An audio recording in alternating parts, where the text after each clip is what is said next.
বিষধর কোনো সাপ যখন কামড়ায় তার বিষক্রিয়ায় মানুষ কিংবা প্রাণী সাধারণত মারা যায়।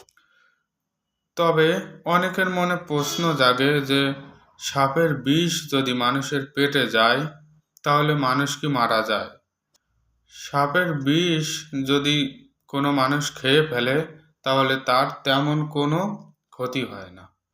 পাকস্থলী এটিকে খুব সহজেই হজম করে নেয়। তবে হ্যাঁ, পান করার সময় যদি মুখে, জিহ্বায় বা গালে কোনো ক্ষত থাকে এবং সেটি যদি রক্তে প্রবেশ করে তাহলে মারাত্মক ক্ষতি হতে পারে, এমনকি মানুষ মারাও যেতে পারে।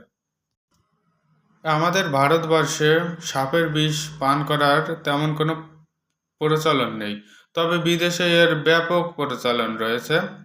তারা হর হামেশাই বা বিভিন্ন দেশে সাপের বিষ, সাপের রক্ত, সাপের মাংস খেয়ে থাকা হয়। সুতরাং সাপ কামড়ালে মানুষ মারা যায়। হুম কারণ তার বিষ যখন রক্তে পৌঁছায় তখনই বিষক্রিয়া হয়, ক্ষতিকর বা কোনো ভয়ঙ্কর কিছু ঘটে যেতে পারে। কিন্তু সাপের বিষ খুব সহজেই পাকস্থলী হজম করে নেয়। ধন্যবাদ।